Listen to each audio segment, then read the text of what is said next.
All right, guys, I'm calling it. We are in a bubble. Pokemon investing is in a very precarious place right now, and I don't know how long this is going to last. Right? We'll get into everything in this video, and I wasn't really planning on making this, but after the response to yesterday's video, um, which a lot of people called me mad for some reason.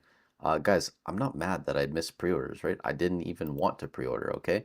And we'll get all into this in this video because I think it's really interesting to see the response on this video, and just talk about the general mindset of the market, right? And I'm going to use Shining Fates and Vivid Voltage to discuss a lot of this as well today. So, what is a bubble? Well, look, I'm not an expert, okay? But you can go online, you can take a look for yourself. You can do a little bit of reading and maybe just apply it to our current situation, the Pokemon market. And I'll try and do that today to the best of my abilities. So we're kind of past displacement, and I'd say we're kind of past the boom, at least for most of the boom, right? If you look at a boom, and this is the 5 stages of a bubble, prices rise slowly at first, following a displacement, but then gain momentum as more and more participants enter the market. If you apply that to Pokemon investing right now, there are a lot of new people entering the market, setting the stage for the boom phase. During this phase, the asset in question attracts widespread media coverage. That's true if you look at YouTube, tons of new YouTube channels, even in mainstream media, Pokemon is now getting coverage. Fear of missing out on what could be a once in a lifetime opportunity spurs more speculation. Absolutely more speculation going on, drawing an increasing number of investors and traders into the fold, which is, what's going on. We've seen boxes just absolutely explode in price, most of that being in Sword and Shield, Fusion Strike, Evolving Skies, obviously, Chilling Reign, Lost Origin. A lot of these are just exploding in price, but even stuff like Paldea Evolved is taking off, and even the shitty boxes, the Obsidian Lames of the world are taking off. So yeah, I'd say we're definitely in the boom phase, but we might even be past it into the euphoria phase. And I'd like to apply this to the video comments yesterday. So during this phase, caution is thrown to the wind as asset prices skyrocket. Guys, I think we're in this phase just because I don't think people are practicing, even just remotely decent fundamentals. And look, I understand that, like, I do a lot of dumb shit. People in the Pokemon market probably don't follow normal investing principles for the most part. I think it's a different market anyways, so it's not going to be a one-to-one comparison. But, we are past the point of being rational in our investments. And what do I mean by this? Guys, Journey Together, okay, sold out, in relative terms, basically instantly on the Pokemon Center. I know it was up for some time, but when you look at any other release from the past couple of years, nothing sold out on the Pokemon Center. It wasn't a thing. Like even Surging Sparks, didn't sell out the day it was up. Surging Sparks sold out, weeks after that, once everyone started realizing that the cards inside of it were decent and then the hype grew, right? And everything kind of started with Surgeon Sparks. But, you know, I understand the PCTB is going, okay? And I don't buy PCTBs for booster box sets, even if it's got a good promo. And maybe I should change that in the future if there are very strong promos like the Charmander from Obsidian Flames. If there's a really, really strong Pokemon, I might even start ordering the PCTBs. But the booster boxes at MSRP, gone. The booster bundles at MSRP, gone. The sleeved boosters, guys. Sleeved boosters. Okay, $6 Canadian, 4.49 USD, I believe is the price. Gone. Instantly. This is a set that doesn't even come out for over 2 months, and people are buying out ancillary products at MSRP. Where are we at in this hobby, guys? If you look at the set, okay? This is what we have. This is our knowledge of what cards are going to be in the set, okay? Please explain to me. And I don't mean this, in a bad sense. I'm not trying to argue with people. Like, just help me understand. Explain to me in here so far, what do you see that has potential? You have a Meowth. You have a Lycanroc. You have a Wailord. And I'm not saying these are bad cards, right? Like maybe the Wailord and Meowth are $20 cards. Maybe the Iono cards, in this set, just because it's Iono, there's some value behind some of these. What is this? Kilowattrel and the I don't even remember the names of these, but Are these fan favorite Pokemon? Are these going to be valuable cards that carry a set? I don't think so. Look at the two SIRs. There's only what, six SIRs in the set? Two of them so far. You have Hop Zacian and you have Iono's Bellybolt. Okay? Are Zacian and Bellybolt going to carry a set? I don't think so. The best card in the set got cut from it and is now being a promo card. Okay? Ends Retro. Like, this was a great IR. This could have been, $100 card, very likely. It's now going to be a promo in every booster box. More than likely. This is according to Justin Basil. But, PokeBeach, I believe, said the same thing. It's going to be a promo card in every booster box. So, do you guys see anything that's actually going to hold decent value here? I don't. Maybe I'm underestimating the power of Iono and all of these cards are going to be $50, $60, right? But this really, if you look at uh, stage 3 of a bubble, right? People are throwing caution to the wind because if you go back 6 months, 9 months, a year, right? People would bash you for buying any set on the Pokemon Center as a pre-order. Why? Because everything at that time you could pre-order for basically half this price. Okay? And even before yesterday, you could pre-order Journey Together well below MSRP, guys. Everywhere. People were saying they got their GameStop orders in at 140 something. Okay? Hobbiesville, the first time they put the set up, they put it up, I believe, at 175 or 170 pre-order. And they've slowly moved their prices up. Even as of yesterday, before it went out of stock, they didn't pre-order at MSRP. They were pre-ordering in the 190s Canadian. Okay, so that's below 162 USD. Cans and Games put them up for 155. So what do you guys think happens? Okay, because I've seen a couple comments from people, and I just thought that it was kind of an interesting philosophy. A lot of people said, it's not too deep, it's not an issue. We put no money down. We could always cancel pre-orders if it's bad. Okay, interesting, right? When you guys put in pre-orders on Pokemon Center, and when I mean you guys, I'm talking about the general public, right? When we buy out a product at pre-release on Pokemon Center and put no money down, two things may happen, okay? In the future, if a lot of people exploit this system and cancel their pre-orders, Pokemon may just implement a system where you have to pay up front, okay? And you're not going to be able to do this. But more importantly, because I don't think that's a big issue if they do that, then people would just be smarter with what they're pre-ordering. But two, what happens is once Pokemon Center sells out of their product at pre-order, what do you guys think every other company is going to do with their pre-order prices? Do you think that they're going to undercut Pokemon Center and sell this product for 140 USD at that point? No. And I mean, I just showed you guys with Hobbiesville, right? And this is just one example, but before yesterday, before it sold out on the Pokemon Center, you could pre-order boxes on Hobbiesville pretty much every day. They were coming in and out, but it really wasn't too difficult to get a pre-order in of these at, I don't know, 180 Canadian, 190 Canadian, right?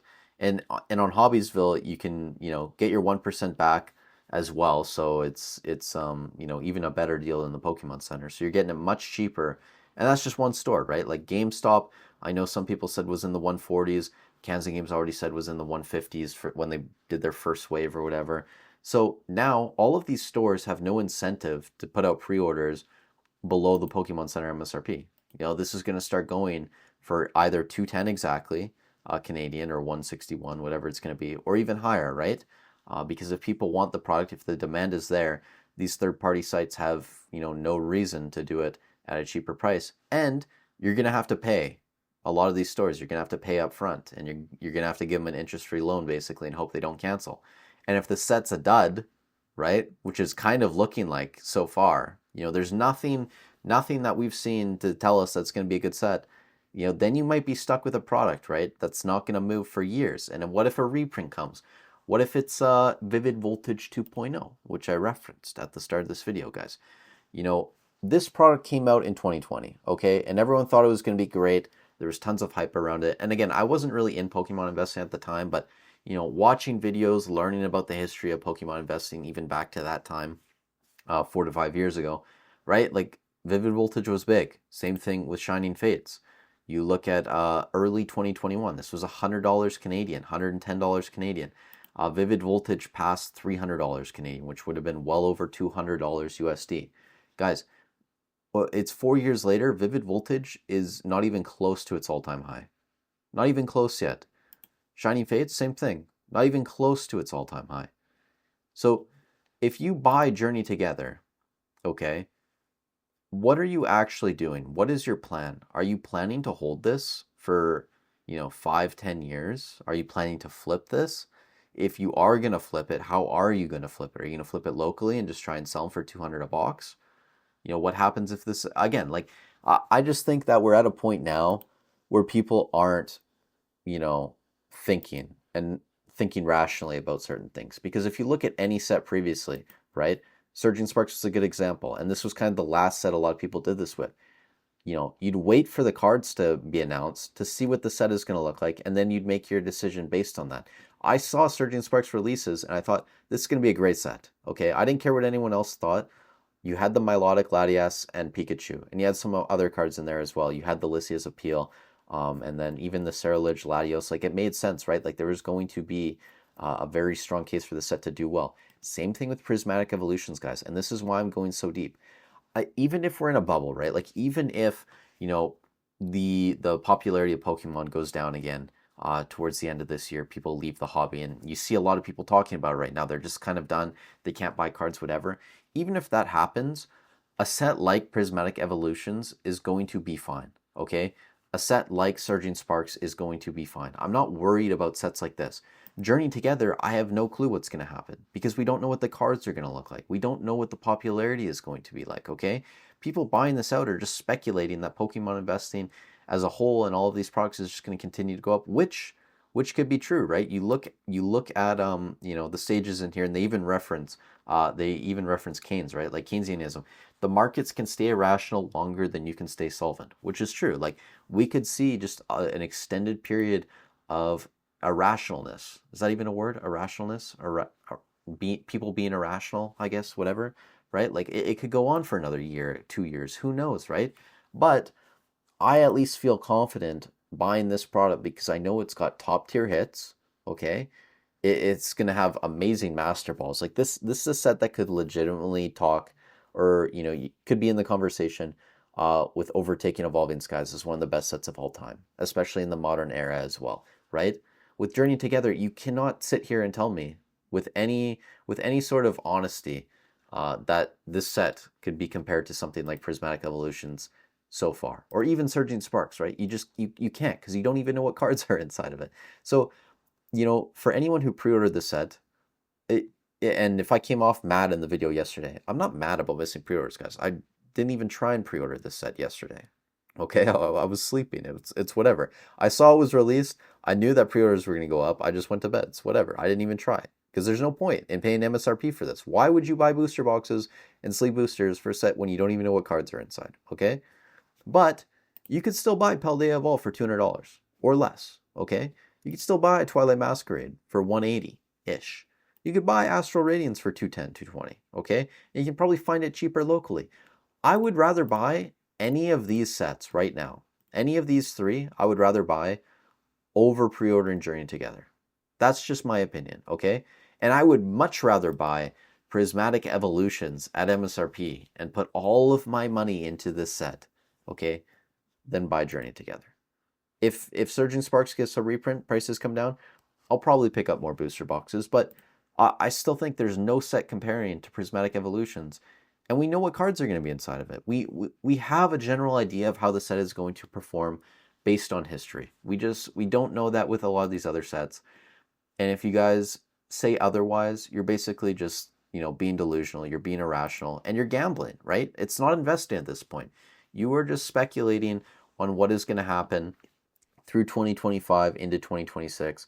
And, I hope to God, I really do, because I know there are a lot of new people in this hobby, and I know there are a lot of people here who are probably acting irrational and just haven't really studied what's gone on in the past with certain sets.